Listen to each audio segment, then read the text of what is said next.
Everyone. तो आज की क्लास में हम डिस्कस करने वाले हैं condition for maximum starting torque of single phase induction motor. Okay, condition for maximum starting torque of single phase induction motor. जो सिंगल फेज इंडक्शन मोटर होती है उसमें जो स्टार्टिंग टॉर्क होता है वो हमारा मैक्सिमम होने की कंडीशन क्या होती है। ये कई बार पूछ लिया जाता है कि मैक्सिमम होने की कंडीशन क्या होती है, किस कंडीशन में स्टार्टिंग टॉर्क हमारा मैक्सिमम होगा। तो कई सारी बुक में आपको सीधा लिखा मिल जाएगा कि अल्फा जो होता है हमारा वो क्या होना चाहिए, हमारा मैक्सिमम होना चाहिए। ठीक है, बट ऐसा नहीं है। अल्फा जो है वो क्या होता है, आईएम और आईए के बीच का एंगल होता है, मेन वाइंडिंग और ऑक्सिलरी वाइंडिंग। आपने पढ़ा हुआ है कि सिंगल फेज इंडक्शन मोटर में क्या होता है, single phase induction motor self starting नहीं होती है, तो उसको सेल्फ स्टार्टिंग बनाने के लिए हम क्या करते हैं, एक और बाइंडिंग कनेक्ट कर देते हैं मेन वाइंडिंग के साथ, जिसको क्या बोलते हैं, ऑक्सिलरी वाइंडिंग बोलते हैं। जब वो स्पीड पकड़ लेती है तो उसको हम क्या कर देते हैं, रिमूव कर देते हैं सेंट्रीफ्यूगल स्विच के थ्रू। ठीक है, तो जो सिंगल फेज है वो टू फेज में बन जाती है और फिर हमें रोटेटिंग मैग्नेटिक फील्ड मिलने लगती है और मशीन क्या होती है, सेल्फ स्टार्ट हो जाती है। ओके, तो हमने देखा था फॉर्मूला वहां पे क्या था, TST directly proportional to IM IA sine of alpha. ठीक है, अल्फा क्या है, एंगल बिटवीन IM और IA होता है। ओके, अल्फा क्या है, angle between IM and IA। ये फेजर डायग्राम भी हमने देखा था, ये V है, सपोज ये हमारा V है, तो ये IM है, मेन वाइंडिंग के कारण ये लैग करेगा φm एंगल से, और ये हमारा IA है, हम कैपेसिटर लगा देते हैं तो ये लीड करता है, ये क्या है, φA। तो ये जो टोटल एंगल है ये क्या हो जाएगा, अल्फा। अल्फा क्या होता है, φm प्लस φA। तो कई सारी बुक में डायरेक्ट लिख देते हैं कि φm plus φA equal to 90 degree होना चाहिए, क्योंकि साइन 91 है तो ये क्या होगा, मैक्सिमम होगा। बट ऐसा नहीं है, क्योंकि φA एंड IA दोनों ही जो है वो क्या करते हैं, हमारे डिपेंड करते हैं अल्फा पे। तो हम केवल यहाँ पे φA वाला टर्म नहीं ले सकते, हमें IA को भी कंसीडर करके चलना पड़ेगा, तब हमें एग्जैक्ट मिलेगा कंडीशन की किस कंडीशन में हमारा जो है स्टार्टिंग टॉर्क वो हमारा मैक्सिमम होगा। ओके, तो हम क्या लिखेंगे, TST directly proportional to IM IA sine of φm plus φA। Okay, φA यहाँ पे क्या है, tan इनवर्स φA, जो एंगल होगा वो क्या होगा, tan inverse XC minus XA by R। ठीक है, एंगल क्या होता है, phi, tan inverse XY R। जो ऑक्सिलरी वाइंडिंग है इसमें क्या है, एक ऑक्सिलरी वाइंडिंग का इम्पीडेंस है और एक हम क्या करते हैं, कैपेसिटर भी लगाते हैं, तो कैपेसिटर का भी इम्पीडेंस है। कैपेसिटर क्या करता है, लीड करता है, ये इससे लैग करेगा क्योंकि इसमें रेजिस्टेंस और इम्पीडेंस है, और ये क्या है, कैपेसिटर है तो लीड कर, इसलिए XC minus XA by RA। तो फाई क्या हो गया, tan inverse XC minus XA by RA। Okay, ठीक है। अब अगर अपन लेते हैं कि कैपेसिटेंस हमारा क्या कर रहा है, वेरी कर रहा है। इफ कैपेसिटेंस इज वेरी, तो हमारा दोनों ही चीजें, इफ कैपेसिटेंस और XC इज वेरी। ठीक है, अगर दोनों चीजें वेरी कर रही हैं then IA as well as φA both vary. अगर XC वेरी कर रहा है तो IA एंड φA दोनों ही क्या करेंगे, हमारे वेरी करेंगे। ठीक है, चेंज करेंगे, हमारा चेंज होंगे, तो हमें दोनों को कंसीडर करना पड़ेगा। Then to find maximum torque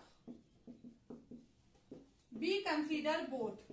हम दोनों को कंसीडर करेंगे, ना कि केवल हम डायरेक्ट ले लेंगे कि φA प्लस φm हमारा 90 डिग्री होना चाहिए। हमें φA को भी कंसीडर करना है क्योंकि ये भी वेरी कर रहा है हमारा।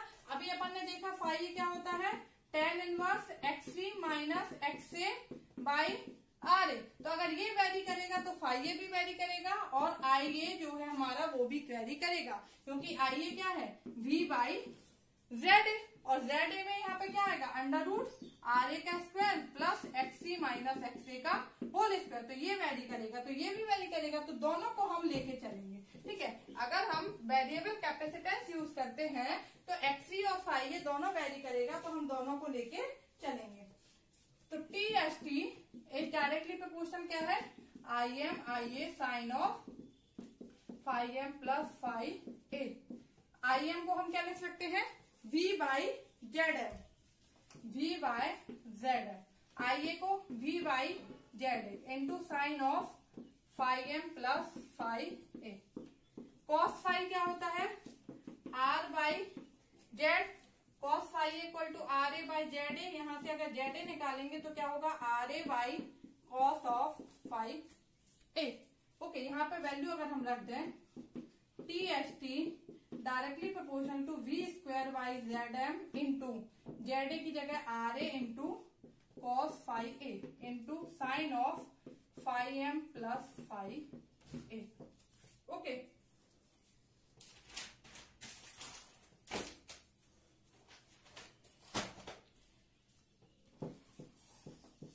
तो एक हमारा फॉर्मूला होता है 2 sine A into cos B, 2 sine A into cos B equal to क्या होता है, sign A plus B plus sine A minus B plus sine A minus B.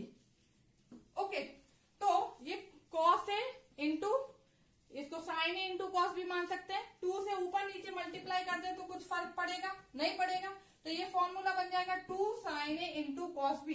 इसको इस हिसाब से अगर अपन तोड़ दें तो क्या आएगा, T S T is directly proportional V square by 2 Z M into R A into 2 sine A into cos B. क्या आया, sine A plus B, phi M plus phi A plus phi A plus sine A minus B, phi M plus phi A minus phi A. Okay, ये हमारा ऐसे आ जाएगा। अब इसको आप solve करेंगे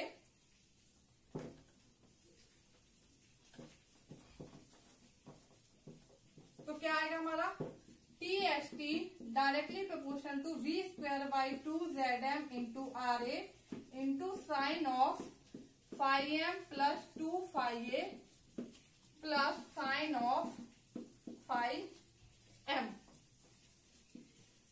ओके, ये हमारी कंडीशन आ गई है हमारी। अब मेन वाइंडिंग तो हमारी फिक्स है, मेन वाइंडिंग में तो हम कोई चेंज नहीं कर रहे हैं। जो ऑक्सिलरी वाइंडिंग है उसमें हमारा कैपेसिटर लगा है, उसको हम वेरी कर रहे हैं। ओके, तो मेन वाइंडिंग तो फिक्स है, main winding is fix. Main winding को हम वेरी नहीं कर रहे हैं, तो जो हमारा फाई एम है वो भी क्या होगा, फिक्स रहेगा। मतलब ये वाली चीज तो फिक्स रहेगी, ये वाली चीजें सब फिक्स है, जेड एम फिक्स है हमारा, आर ए फिक्स है, वी स्क्वायर फिक्स है, ये सारी चीजें फिक्स है। वेरिएबल केवल क्या है हमारी, ये वाली चीज। ठीक है, क्योंकि हम ऑक्सिलरी बाइंडिंग जो है, ऑक्सिलरी बाइंडिंग इसका जो हमारा कैपेसिटेंस है ये हम वेरी कर रहे हैं। कैपेसिटेंस वेरी करेंगे तो इसके कारण फाई ए जो होगा वो भी क्या होगा, वेरी होगा।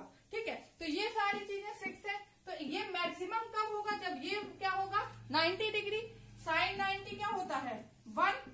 जब हमारा ये 90 डिग्री होगा तब ये क्या होगा, मैक्सिमम होगा। ओके, तो कंडीशन क्या आ जाएगी, phi M plus 2 phi A equal to क्या होगा 90 डिग्री। ओके, ये वाली हमारी क्या होगी, कंडीशन होगी। तो यहाँ से फाई ए की वैल्यू निकाल लेंगे, 2 phi A equal to 90 minus phi M, phi A equal to क्या होगा 90 माइनस फाई एम बाई 2। तो फाई ए जब हम इतना रखेंगे तब हमारी कंडीशन क्या होगी, हमारी मैक्सिमम होगी।